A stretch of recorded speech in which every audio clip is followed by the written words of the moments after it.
This hearing starts like any other, but quickly turns into something deeper.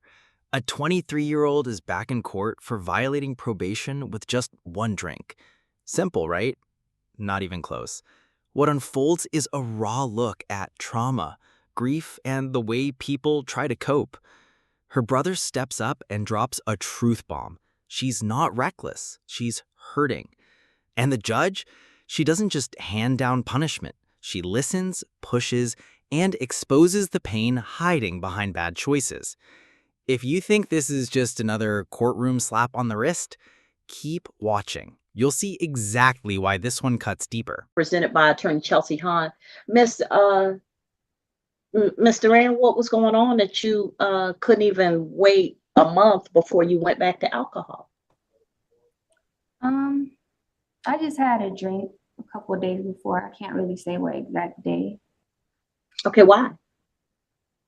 I think I was just having a meal with a friend and pressure, not peer pressure, but I saw that she ordered one, so I ordered one as well. And I didn't think before I did so. Am I not clear that you not to have any alcohol or illicit drugs during the course of your probation? That means every day of the course of your probation. It means all of the days of all of the months that you are on probation. You have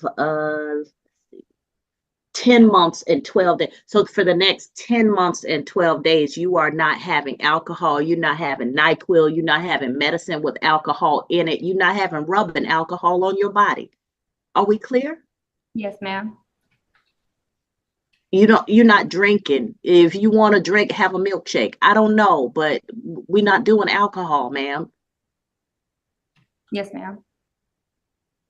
Yes, ma'am. We also spoke with her and she understands that, Your Honor. She's committed to making sure. Does she? Because I said this the first time. Your Honor, I think. And she casually has a drink with a friend because the friend was drinking. I'm gonna drink it's taking me back to old school. Your friend jumps off a bridge, you're gonna jump off a bridge too? Because your friend doesn't go to jail for drinking alcohol. You do. How old are you?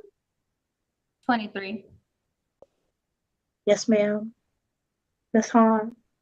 Your Honor, I think that the time in jail has kind of proven to Ms. Duran how serious this is and what the consequences are if she does not abstain from alcohol for the duration of her probation. I think she understands that Clayton County Jail is not a place that anybody wants to be simply for having a drink of alcohol. She truly is committed. I believe this is her support here. Mm-hmm. She has support here in the courtroom, Your Honor. Ooh, who's there? That's my brother. That's her brother, Your Honor. Bring her brother up. Yeah. Hi, sir. Hey, how you doing? Is your sister just being 20 stupid, like 20-year-olds, and they just don't make good decisions? Or is there something going on that I need to know about, and maybe I need to order a different kind of treatment class or something? She just made bad decisions. She's really a good person. She's been working on herself to get back to normal. We're the only brother and sister. She was closer like to my father. Our father disappeared. She was brain damaged with that. November of this past year, her boyfriend passed away. So there it is. There's always a grief thing.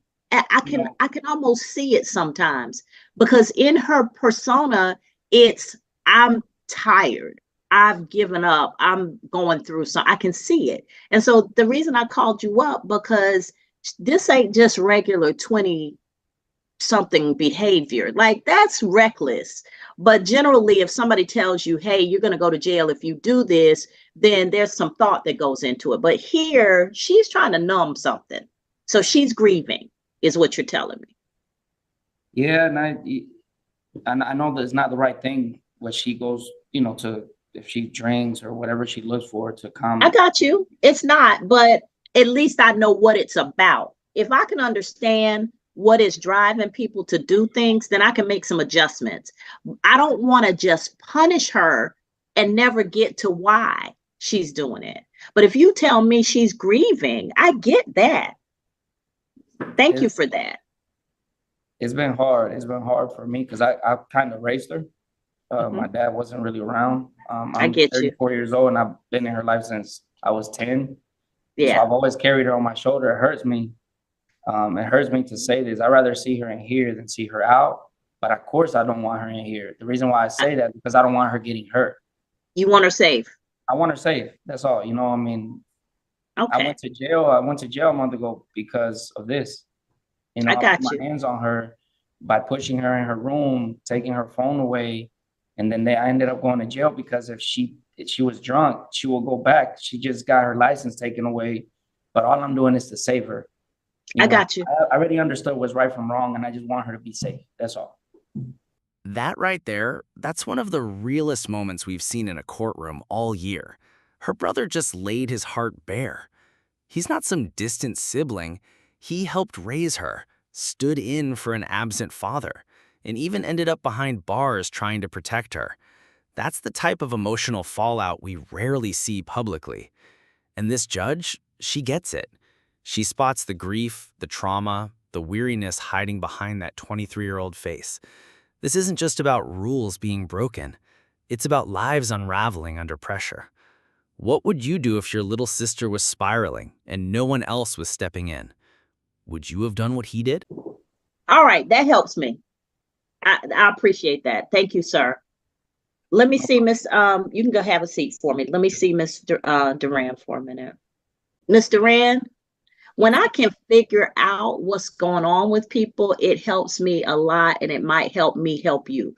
I get it. You're grieving, and that's okay. I think that, like I said earlier, sometimes people think that if you lose a family member, your grief is worthy of, somebody saying something, like somebody taking care of you. But sometimes if you lose a boyfriend or if you lose a good friend, they kind of go, well, you're not family. So, okay, well, yeah, yeah. But I think that the grief is deep and a lot of times people don't acknowledge it. Can you agree with me on that? Yes. I'm not trying to make you cry, but I see where sometimes when you're trying to deal with the grief and you're trying to deal with it without that whole support system that surrounds the people who are like actually related to the person, then sometimes you feel like you're on your own. Mm-hmm. Am I close? Yes, ma'am. Okay. But in this case, alcohol is not the clue. That's not what we need. Okay. Mr. Carmichael, are there any treatment or counseling services that deal with grief? Not that I'm aware of, Your Honor, but I can easily ask my supervisor. I'm pretty sure we offer some, but I'll be able to look that up for you. Yeah, let's see if we can find a program that deals with grief. Like maybe a group session somewhere, even if if it's through some organization that we don't normally deal with, if we can kind of get her involved in that. Also, I know some churches, and it doesn't have to be that you're going to the church, but some churches and community centers have grief counseling where they'll do like a group meeting where people kind of talk about what they've been through. Now, Ms. Duran, I'm not just talking at you like I don't understand what's going on. I actually do. I actually, in a long story, but been there. Okay, feel you. Went through it. Know how hard it is. Got me? Yes, ma'am. A lot of people, yeah, most people don't know, but I know. And what I'm saying to you is don't kind of like just disregard those things that are going to keep you safe. Don't be reckless with your life because you lost somebody. You've got to, at some point, I know you got to grieve, but at some point you got to start climbing up out of the grief and start doing things that bring you joy. And it is not disrespectful to the person who passed. Oh, great. Yes, ma'am. Grief Share. Mr. Carmichael, there's something called Grief Share. It's offered by some local churches. If we can get some information about that for Miss Carmichael, for Miss Miss Duran the next time she comes in for a probation hearing. So now, Miss Duran, it's not disrespectful to the memory of the person for you to actually live. You got me? And you don't have to ruin your life to grieve for them so that it looks like that you're honoring their death. To honor somebody who's passed away, the best thing is to actually live and to live well. Okay? To find joy. And it takes a minute to get back to that point where you find joy, but it's okay to do that.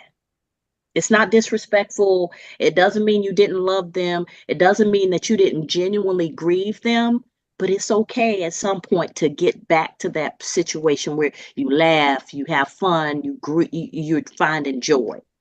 And it'll come back in moments. There'll be moments when it'll hit you again, but it's okay. All right? Yes. All right. So now this program, Grief Share, I guess it's sort of like AA meetings for grief, where you can sit with people who've also gone through and are suffering levels of grief that they need to talk about. It's not a bad thing to talk and kind of get it out of you. But I don't want to see you at 23 years old ruin your life. You got me? Yes, ma'am. I don't want to see you not have a good life, because you deserve that. And I don't want to see you, because you've been abandoned by two people. Your dad, I don't know what happened in that situation, and the person you love, that wasn't their fault.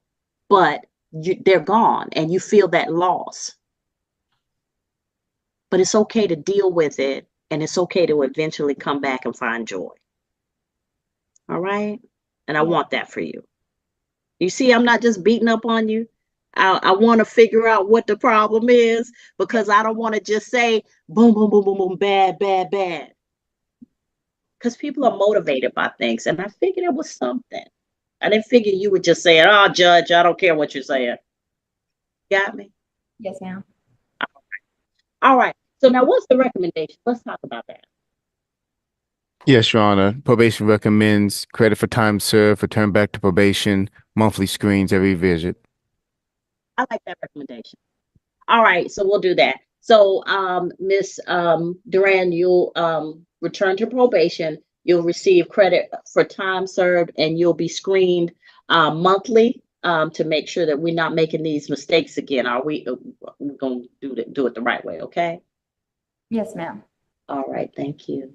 This case had it all: grief, family, accountability, and a rare level of empathy from the bench. Judge Hahn didn't just dish out consequences, she uncovered the cause. And by the end, what looked like another probation violation turned into a court-ordered pathway to healing. Monthly screens, a return to probation, and most importantly, grief counseling. This wasn't a courtroom beatdown, it was a courtroom intervention. And it might just save her life. If you found this case as shocking, raw, and eye-opening as we did, make sure to hit that like button, drop your thoughts in the comments, and don't forget to subscribe for more jaw-dropping courtroom breakdowns every day.